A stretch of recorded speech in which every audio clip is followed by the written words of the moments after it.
So people talk a lot about oxidative stress and oxidation of things like oils. But what exactly does this mean? What is oxidation in the body, and why is it not great for our health? Why does it cause aging, and why does it cause health problems? So the word oxidation, when it comes to molecules and elements, is essentially where it has lost electrons. So essentially oxidation is lost. So if you think about a molecule, it's got a certain amount of electrons. If something has come over to it and it has a higher affinity for those electrons, it can take them from that original molecule. This is oxidation. So when we talk about electrons being taken from a molecule, essentially what's actually being taken is something called a hydride. It's essentially just hydrogen with 2 electrons attached to it. So you might be thinking already, if something comes and takes electrons from a molecule, isn't that going to make it less stable? Well, yes, it does. What's interesting though is that when these electrons are taken from a molecule, we have a very special process, or several processes in the body, which put those electrons back. So what we essentially have is special molecules that are going to then come in, and their actual job is to then go, oh, that molecule needs those extra electrons put back, so I'm going to put them back. And essentially this cycle kind of continues. So something will steal those electrons, and then another special molecule will come in and put them back. You might have heard of something called NADPH or glutathione. These are molecules that I'm talking about. As I said, you might have heard of glutathione and NAD in supplemental form. How does this work? So essentially, the glutathione has that extra hydrogen group with the 2 electrons, and it's able to then donate that back to that original molecule that's lost its electrons. But where's it getting that hydrogen group from with the electrons? It's getting it from something called NADPH. That donates it to the glutathione, and then the glutathione donates it to the molecule that's missing the electrons. And this cycle keeps continuing around. So essentially we keep sort of donating this hydrogen with its electrons back and forth between molecules. And therefore these molecules that are losing electrons never really go without for too long, because there's all these special molecules floating around that are able to donate those electrons back. So what's really amazing about this process is whenever we're making energy in the body in the form of ATP, we're actually making these things called free radicals, which you might have heard of. They're just really nasty little molecules that do serve a purpose in signaling, but we also don't want them building up in our cells, because they essentially will cause cell death. They'll destroy the cell.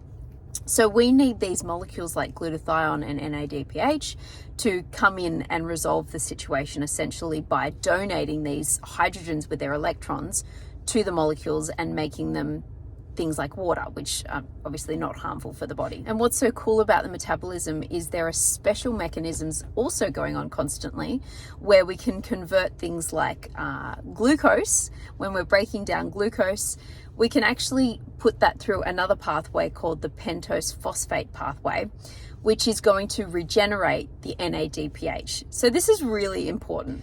So we're going to actually form NADPH whenever we are requiring it in the body. So whenever it's getting low, our body will be signaled to go through this pentose phosphate pathway, which is going to form more NADPH. And as I said, then we can use it in, helping with this whole free radical issue that we have going on constantly in our body. We also need NADPH when we're making things like cholesterol, fatty acids, neurotransmitters. Anything that is essentially anabolic in the body will pretty much require NADPH as well. What about the oxidation of oils? So you might have heard people talking about that certain oils are more easily oxidized.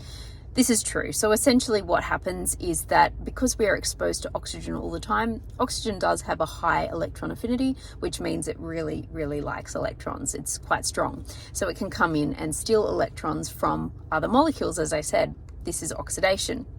So essentially when you have a fat that's been oxidized, it's essentially just where oxygen or some other molecule that has a high electron affinity has come in and stolen electrons from that molecule, and it makes it unstable. This is important when we're thinking about what we're consuming, because if you consume something that has already been oxidized, by the time it gets into your body, it's already missing electrons and it's already unstable, and this can cause, nasty things going on in the body, and it increases our requirement for things like NADPH and glutathione to be able to resolve the situation.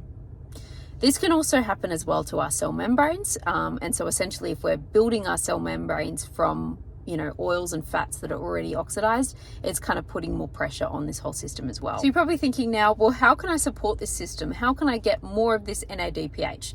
Well, as I said, you need your metabolism to be working properly. You need to be able to convert your glucose through the pentose phosphate pathway to make more NADPH. We also require certain amino acids to be able to make the precursor, which is NAD. So we require tryptophan, which is an essential amino acid, which means we need to get it from our diet. We also need another amino acid called aspartic acid, which I believe is not essential. Our body can form that in normal metabolism.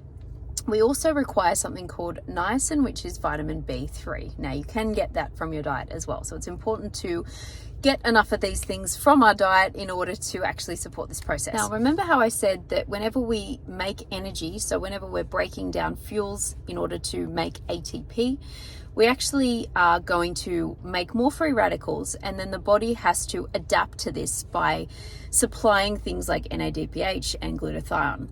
So interestingly, when we do more exercise, you'd think, oh my God, this is going to stress the system out too much. Not really. The body actually adapts by creating more of these molecules in order to actually offset all the free radicals that we're making. So essentially, the more exercise you get, the more you're able to, basically create more endogenous antioxidants in your body. Other things like fasting and being in a ketogenic state, so ketosis, also have been shown to do this as well, because essentially we're making more mitochondria and we're actually breaking down more fuel substrates. Again, the body is responding to this by increasing our endogenous antioxidant levels.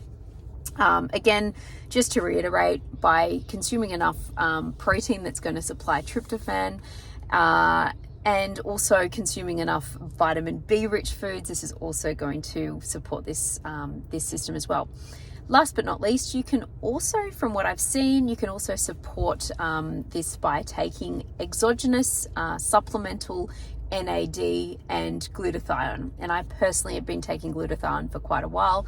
I'm a big fan. I'll be honest, I haven't actually tried the NADH form of this as a supplement, but I'm going to try that and let you know what I think.